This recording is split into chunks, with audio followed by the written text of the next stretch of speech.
మీ ఎలాంటి వ్యాపార ప్రకటనలకైనా వెంటనే మా ఛానల్ సంప్రదించండి. అందరికీ నమస్కారం. నేను శిరీష. ప్రస్తుతం మనతో పాటు ఉన్నారు ప్రముఖ ఆధ్యాత్మికవేత్త జ్యోతిష పండితులు పవన్ కుమార్ శర్మ గారు. గురుగారితో మాట్లాడతాం. నమస్కారం గురుగారు. శ్రీమాత్రే నమః. గురుగారు, ఈ జనవరి 20వ తేదీన రథసప్తమి అని ఉంది. ఆ రోజు పైగా ఆదివారం, ఇంకా సూర్య జయంతి కూడా కలిసి వస్తుంది. సో ముఖ్యంగా ఆ రోజు విధి విధానాలు ఏంటంటారు గురుగారు? ఆ మంచి రోజుని మనం ఎలా ఉపయోగించుకోవచ్చు అంటారు? సప్తాశ్వరథమారూఢం ప్రచండం కశ్యపాత్మజం శ్వేతపద్మధరం దేవం తం సూర్యం ప్రణమామ్యహం. సవితృసూర్యనారాయణ పరబ్రహ్మణే నమః. సూర్యనారాయణమూర్తి మనకి ప్రత్యక్ష కర్మసాక్షి, ప్రత్యక్ష భగవానుడు. మిగతా దేవతలు మాకు కనపడలేదండి అనడానికి అవకాశం ఉందేమో కానీ సూర్యుడిని మనకు కనపడలేదండి అని అనడానికి అవకాశం లేదు. ఆయన మీదనే ఎన్నో రకాలైనటువంటి కర్మాగారాలు, యంత్రాలు, మన దైనందినమైనటువంటి జీవనమే ఆయన మీద ఆధారపడింది. ఎందుకంటే మన సూర్యోదయం వస్తే కానీ అసలు రోజు మొదలైందని అనుకోం. ఉదాహరణకి సూర్యుడు రాలేదనుకోండి, 9-8, ఇప్పుడు చూడండి చలికాలంలో 8-9 అవుతుంది అనుకోండి, మీరు వెంటనే లేవడానికి ఇష్టపడరు. బాగా సూర్యుడు వచ్చాడండి అని తల్లులు తండ్రులు కూడా తిట్టి లేపడం ఏమిటంటే, ఒరేయ్ సూర్యుడు వచ్చేసాడరా నువ్వు లేవరా అంటున్నాడు. అంటే మన గమనము, మన జీవనము, మన దైనందినమైనటువంటి నిత్య కర్మలు అన్నీ ఆ సూర్య భగవానుడి మీద ఆధారపడ్డాయి. ఇలా మనకి సూర్య భగవానుడు మనకి నిత్యము మనతో ఉండి ప్రతిరోజు ఉదయం మీరు పట్టించుకోండి పట్టించుకోకపోండి, ఆయన వచ్చి ఆయన పని ఆయన చేసుకొని మళ్ళీ సాయంత్రం 6 అయ్యేసరికి డ్యూటీ దిగి ఆయన వెళ్ళిపోతారు. అంటే వెళ్ళిపోతారంటే మన దగ్గర నుంచి వెళ్ళిపోతున్నారు, ఇంకో చోట ఆయన పని ఆయన చేస్తుంటారు. ఇలా మనకి ప్రత్యక్ష భగవానుడైనటువంటి సూర్యనారాయణమూర్తి యొక్క ఆవిర్భావం జరిగినటువంటి రోజున మనకి మాఘశుద్ధ సప్తమి అని చెప్పారు. ఆ సప్తమి చాలా గొప్పదైనటువంటిది. ఆ రోజున ఎవరైతే ఈ సూర్యనారాయణమూర్తి యొక్క ఆరాధనని చేస్తూ ఉన్నారో వాళ్ళకి ఇహలోకంలో ఉండేటటువంటి సమస్తమైనటువంటి భోగాలు, అందులో భోగాల్లో కూడా ముఖ్యమైనది ఏమిటి అంటే ఆరోగ్యం అని చెప్పారు. ఆరోగ్యం లేకుండా మనం భోగం ఎలా అనుభవిస్తామండి? ఇవాళ మనకి ఉదాహరణకి షుగరు, బీపీ అని 2 చెప్తున్నాం, అవి శంకుచక్రాలు. అవి లేని వాళ్ళు ఎవ్వరూ లేరు. అదే మనం ఒకవేళ షుగర్ లేకపోతే 2 స్వీట్లు ఎక్కువ తింటాం కదా. ఉదాహరణకు మనకి బీపీ కనుక లేకపోయినట్లయితే మనం కాస్త మంచి పదార్థాలు ఇంకా 4-5 తింటాం, మంచి ఆవకాయ పచ్చడి తింటాం. ఎప్పుడైతే బీపీ అటాక్ అవుతుందో మనం వీటన్నిటికీ దూరం అయిపోతాం. ఇలా మనకి మహావ్యాధులు అని మనకి వేదంలో కొన్ని విశేషాలు చెప్పారు. మరి ఇవన్నీ ఎలా పోతాయి అనే మాట అడిగినప్పుడు, ఆ ప్రత్యక్ష భగవానుడైనటువంటి సూర్యనారాయణమూర్తిని కనుక ఆరాధన చేసినట్లయితే మనకి ఈ అనారోగ్య సమస్యలు అనేటటువంటివి మొట్టమొదట పోతాయని చెప్పారు. ఇది అందరికీ తెలిసిన విషయమే, ప్రత్యేకంగా చెప్పక్కర్లా. అయితే ఇంకా ఏమొస్తుందని అడిగారు. సూర్యుడు ఐశ్వర్యాన్ని అనుగ్రహం చేసేవాడు అని చెప్పాడు. భానో భాస్కర మార్తాండ చండరశ్మి దివాకర ఆయురారోగ్యమైశ్వర్యం శ్రియం పుత్రాంశ్చ దేహిమే అని. ఆయుష్, ఆరోగ్యం, ఐశ్వర్యం, శ్రియం, పుత్రులను అనుగ్రహం చేసేటటువంటి వాడు. మరి ఆయన సంతానం కలగాలన్నా సూర్యభగవానుడి యొక్క అనుగ్రహం ఉండాలి జాతకంలో. అంతేకాకుండా అధికారం రావాలి, మనం ఏదో మంచి అధికారంతో కూడినటువంటి ఉద్యోగం చేయాలి అని మన సంకల్పం చేస్తున్నాము. ఎవరికి అక్కర్లేదండి అధికారం? ఎవరి ఉద్యోగంలో చేస్తున్నారో వాళ్ళ యొక్క కరెక్ట్గా వాళ్ళ పదవి ఏదైతే ఉందో దానికి చక్కగా న్యాయం చేస్తూ ఉండాలి. మన ద్వారా ఇంకా 4 బతకాలనే దృష్టి అందరికీ ఉంటుంది, అది లేని వాళ్ళు ఎవరు ఉండరు. కాబట్టి దానికి సూర్యభగవానుడి యొక్క అనుగ్రహం ఉండాలి.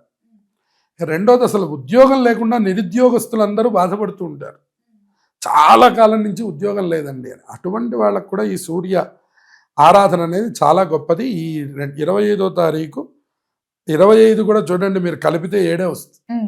5, 2, 7. తర్వాత ఆదివారం సూర్యభగవానుడు, తర్వాత సూర్య జయంతి, తర్వాత సప్తమి సూర్యభగవానుడు పుట్టినటువంటి రోజు. ఇన్ని రకాల విశేషాలు కలుస్తున్నటువంటి ఆ రోజుని తప్పకుండా మనం అందరం సద్వినియోగం చేసుకోవాలి. మరి ఏం చెయ్యాలి ఆ రోజున అడిగితే, తప్పకుండా సూర్యుడు రాకముందరే నిద్రలేచి స్నానం చేయడం. ఇది అన్నిట్లోనూ కామన్. ఈ మాట అనేటటువంటిది మనం ఎట్లా అయితే సూర్యభగవానుడు రావడం మనం ముందరగానే స్నానం చేయడం అనేటటువంటిది, అది ప్రతి పండగ రోజు ప్రతిరోజు కూడా అది కామన్గా ధర్మశాస్త్రం మనకి ఎప్పుడు చెప్తున్న విషయం. ఆ తర్వాత మనం చక్కగా ఉదయం నుంచి 11 గంటల వరకు ఉండే సూర్యరశ్మికి చాలా ప్రత్యేకమైనటువంటి వర్ణనని చేశారు. అరుణంలో రశ్మయోవో మిథునం మానో మిథునగం రీఢ్వం అని ఆ సూర్య భగవానుడి యొక్క రశ్మి మన మీద పడుతూ ఉండడం ద్వారా కలిగేటటువంటి యొక్క ఎన్నో రకాల ఫలాలు మనకు వివరణ చేసింది అరుణం అనేటటువంటి వేద ప్రశ్న. ఆరోగో భ్రాజపటరః పతంగ అని ఈ రోగములు లేకుండా జీవనం చేయడానికి కావాల్సినటువంటి యొక్క ఎన్నో విటమిన్ల యొక్క శక్తి మనకి ఆ సూర్య కిరణాల్లో నుంచి మన దగ్గరికి వస్తున్నాయి. అందుకనే చాలా దేశాల వాళ్ళు సన్బాత్ అని మన దగ్గర చేయడానికని ఆ సూర్య భగవానుడి యొక్క రశ్మి శరీరం మీద పడడానికని చెప్పని వాళ్ళ దేశాల్లో సూర్యోదయమే అసలు ఎక్కువసేపు లేదు అనేటటువంటి విభాగం చేత ఈ సమ్మర్ ప్రాంతం వచ్చేసరికి ఒక 2-3 నెలల పాటు ఇక్కడికి వచ్చి ప్రతిరోజు వెళ్ళి ఆ సముద్ర స్నానం చేసి ఆ శరీరం మొత్తము సూర్యుడికి కనపడే విధంగా పెట్టి ఆ సన్బాత్ చేసి శరీరానికి కొన్ని ఇమ్యూనిటీస్ తీసుకొని ఇక్కడి నుంచి బయలుదేరి వెళ్ళి విదేశాల్లో జీవనం చేస్తున్నారు. మనం అర్థం చేసుకోవాలి ఏంటంటే మన సనాతన సంప్రదాయం, మన భారతదేశం ఎంత గొప్పది అనేది మనం అర్థం చేసుకోవాలి. మనకి ఇక్కడ 12 గంటల పాటు సూర్యభగవానుడి దర్శనం జరుగుతుంది. చాలా దేశాలకు ఆ భాగ్యం లేదు. 12 గంటలు సూర్యభగవానుడు కనపడడం లేదు. సూర్యుడు 2 గంటలు కనపడే దేశాలు కొన్ని ఉన్నాయి, గంటే కనపడే దేశాలు ఉన్నాయి, అసలు సూర్యుడే రాని దేశాలు ఉన్నాయి కొన్ని. మరి అటువంటి సూర్యభగవానుడు కనుక మనకు కనపడకపోతే మన దైనందినమైన జీవనం ఆగిపోతుంది. సౌరమానం అని మనం సూర్యుడితో మాత్రమే చేసేటటువంటి ఒక ప్రకరణం ఉంది. అంటే సూర్యుడు ఉంటేనే వాళ్ళు అంటే కార్యక్రమాలు అవి చేస్తారు. ఉదాహరణకు మీరు తమిళనాడు చెన్నై నుంచి ప్రాంతాల్లో మీరు గమనించినట్లయితే వాళ్ళకి రాత్రిపూట పెళ్ళిళ్ళు అసలు ఎక్కువగా ఉండవు. వాళ్ళకి మీరు ఏ పెళ్లి చేయండి, ఒడుగు చేయండి, గృహప్రవేశం చేయండి, ఏ కార్యక్రమం చేయండి, మధ్యాహ్నం 2 గంటల లోపల అన్ని కార్యక్రమాలు పూర్తయిపోవాలి. సూర్యోదయం అయ్యాకనే మొదలు పెట్టాలి. సూర్యోదయం అయిన తర్వాత మధ్యాహ్నం 2 గంటల లోపల మీరు ఏ కార్యక్రమం చేసినా అయిపోవాలి వాళ్ళకి. దేని వలన అంటే వాళ్ళు సూర్యుడు లేనిదే ఏ కార్యక్రమం చేయరు వాళ్ళు. దాన్నే సౌరమానం అంట. మనం పాటించేటటువంటి దాన్నేమో చాంద్రమానం అంట. చాంద్రమానం అంటే మనకి చంద్రుడు ఉన్నప్పుడు కార్యక్రమాలు జరుగుతాయి, సూర్యుడు ఉన్నప్పుడు కార్యక్రమాలు జరుగుతాయి. కానీ సౌరమానాన్ని పాటించే వాళ్ళకి మాత్రం సూర్యుడు ఉన్నప్పుడే కార్యక్రమాలు జరుగుతాయి. మనకి గుజరాత్ అటుపక్కన కూడా ఈ సంప్రదాయం. కాబట్టి ఈ రకంగా సూర్యభగవానుడు మనకి ప్రతిరోజు కనపడేటటువంటి సర్వలోక కర్మ సాక్షి ఆయన.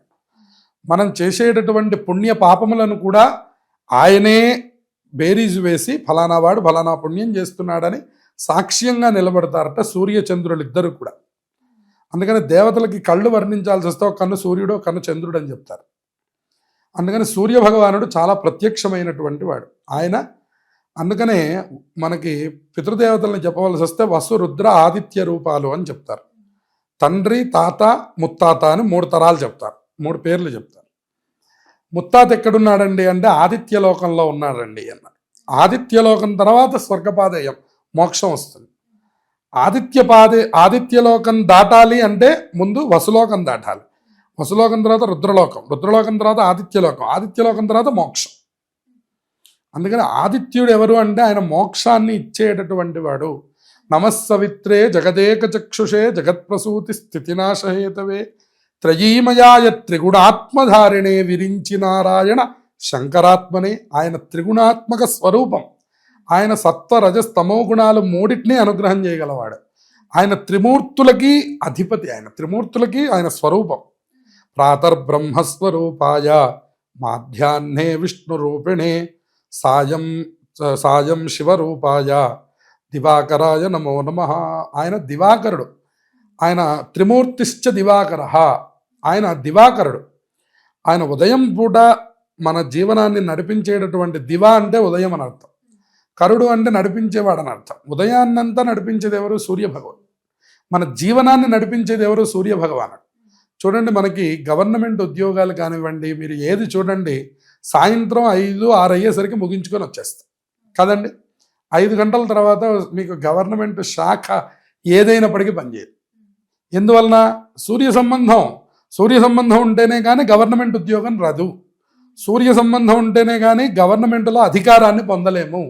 సూర్య భగవానుడి యొక్క అనుగ్రహం జాతకంలో ఉంటేనే కానీ మనకు అసలు ఒక పదవి కూడా రాదు. అంటే రాజకీయ నాయకులకు కానివ్వండి, గవర్నమెంట్ ఉద్యోగాదులకు కానివ్వండి, ఆరోగ్యానికి కానివ్వండి, అభివృద్ధికి కానివ్వండి, ఐశ్వర్యానికి కానివ్వండి, అలాగే ఆయుర్దాయానికి కానివ్వండి, ఏ రకముగా మనం చూసినప్పటికి కూడాను అన్నిటికీ మూల పురుషుడు ఎవరు అంటే ప్రత్యక్ష భగవానుడైన సూర్య భగవానుడు. ఆ సూర్య భగవానుడు జయంతి రోజున మనం చక్కగా స్వామికి ఆరాధన చేసుకొని ఓ చక్కనైనటువంటి రాగి చెంబులో మందారపు పువ్వు వేసుకొని ఎర్రటి అక్షింతలు తీసుకొని 12 సార్లు ఆ సూర్య భగవానుడికి అర్ఘ్యాన్ని సమర్పించాలి. సమర్పిస్తే ఆ సూర్య భగవానుడు సంతుష్టి చెందుతాడు. నమస్కార ప్రియో భాను అని చెప్పారు. ఒక్కొక్కళ్ళకి ఒక్కొక్కటి అంటే ఇష్టం అని చెప్పారు. అలంకార ప్రియో విష్ణు అని చెప్పారు. అలంకారం అంటే విష్ణుమూర్తికి చాలా ఇష్టం, అందుకని మనకు అలంకారాలు ఎక్కువ చేస్తాం. అభిషేక ప్రియ శివ అన్నారు. శివుడికి అభిషేకం అంటే మహాప్రీతికరమైనటువంటిది. నమస్కార ప్రియో భాను అని చెప్పారు. భాను అంటే సూర్య భగవాన్, ఆయనకి నమస్కారాలు చేస్తే బాగా ఇష్టం. యోగా ప్రక్రియలో మొట్టమొదటిది ఏమిటంటే సూర్య నమస్కారాలు. ఎవరైతే 12 సూర్య నమస్కారాలు చేస్తున్నారో మిత్రాయ నమః, రవయే నమః, సూర్యాయ నమః, భానవే నమః, ఖగాయ నమః, పూష్ణే నమః, హిరణ్యగర్భాయ నమః, మరీచయ నమః, ఆదిత్యాయ నమః, సవిత్రే నమః, అర్కాయ నమః, భాస్కరేభ్యో నమః అనే ఈ 12 నామాలు ఎవరు చదివి అర్ఘ్యాన్ని సమర్పిస్తున్నారో, ఎవరు చదివి నమస్కారం చేస్తున్నారో వాళ్ళకి ఆయన అన్నీ ఇస్తాడు. భానో భాస్కరమార్తాండ చండరశ్మి దివాకర ఆయురారోగ్యమైశ్వర్యం శ్రియం పుత్రామశ్చ దేహిమి. మగపిల్లల సంతానంగా కలగాలన్నా సూర్యభగవానుడి యొక్క అనుగ్రహం ఉండాలని చెప్పారు. కాబట్టి అటువంటి పుత్ర సంతానాన్ని ఇవ్వాలన్నా, డబ్బు ఇవ్వాలన్నా, అధికారం ఇవ్వాలన్నా, పదవి ఇవ్వాలన్నా, అలాగే ఒక గవర్నమెంట్ శాఖలో మనదంటూ ఒక నియమం ఇవ్వాలన్నా, మరి ఇంట్లో ఆరోగ్యాన్ని ఇవ్వాలన్నా, ఆయుర్దాయాన్ని ఇవ్వాలన్నా అన్నిటికీ మూలం శ్రీ సూర్యనారాయణ స్వామి. ఆ రోజున రాగి చెంబులో ఒక చక్కటి మందార పువ్వు, ఎర్ర అక్షింతలు తీసుకొని 12 నామాలతో 2 చేతుల్లో అర్ఘ్యాన్ని సూర్యుడికి సమర్పించండి. ఆ తర్వాత 12 సార్లు నమస్కారం చేయండి. సూర్యాష్టకం పఠే నిత్యం గ్రహపీడా ప్రణాశనం అని చెప్పి సూర్య అష్టకాన్ని చదువుకోండి. ఆ ఆదిదేవ నమస్తుభ్యం ప్రసీద మమ భాస్కర, దివాకర నమస్తుభ్యం ప్రభాకర నమోస్తుతే అని చాలా తేలిగ్గా ఉండే 8 శ్లోకాలు చక్కగా ఉన్నాయి. వాటిని సాంబ ఉవాచ అంటారు. అంటే ఈశ్వరుడే చెప్పాట ఆ స్తోత్రాన్ని. కాబట్టి చక్కగా స్తోత్రం చదువుకోవడం, అలాగే కుదిరిన వాళ్ళు ఆదిత్య హృదయం కూడా చదువుకోవడం. ఆదిత్య హృదయం పుణ్యం సర్వశత్రు వినాశనం. ఆదిత్య హృదయం కనుక చదువుకున్నట్లయితే శత్రునాశనం కలుగుతుందని చెప్పారు. కాబట్టి అందరూ కూడా ఈ సూర్య రథ సప్తమిని అందరూ సద్వినియోగం చేసుకోవాలి. ఈసారి ఆదివారం వచ్చింది కాబట్టి ఎవరు కుదరదు అని చెప్పడానికి లేదు. అందరూ చక్కగా దీన్ని సద్వినియోగం చేసుకొని ఆ జపాకుసుమ సంకాశం మన శ్లోకం చదువుతాం. జపాకుసుమ సంకాశం కాశ్యపేయం మహాద్యుతిం తమోరిం సర్వపాపఘ్నం ప్రణతోస్మి దివాకరం. ఇది సూర్య గ్రహమునకు సంబంధించిన శ్లోకం. జపాకుసుమం అంటే మందార పువ్వు అని అర్థం. అందుకని రాగి చెంబులో మందార పువ్వు వేసుకొని ఎర్ర అక్షింతలతో అర్ఘ్యం చేస్తే సూర్యుడి యొక్క దోషములు కూడా జాతకంలో పోయి సమస్తమైన శుభాలు కలుగుతాయి అని చెప్పారు. కాబట్టి అన్నీ ఆచరించి ఈ రథసప్తమిని మీరందరూ జయప్రదం చేసుకోండి. గురుగారు, మాకు తెలియని ఎన్నో విషయాలు తెలియజేసినందుకు ధన్యవాదాలు. శుభమస్తు.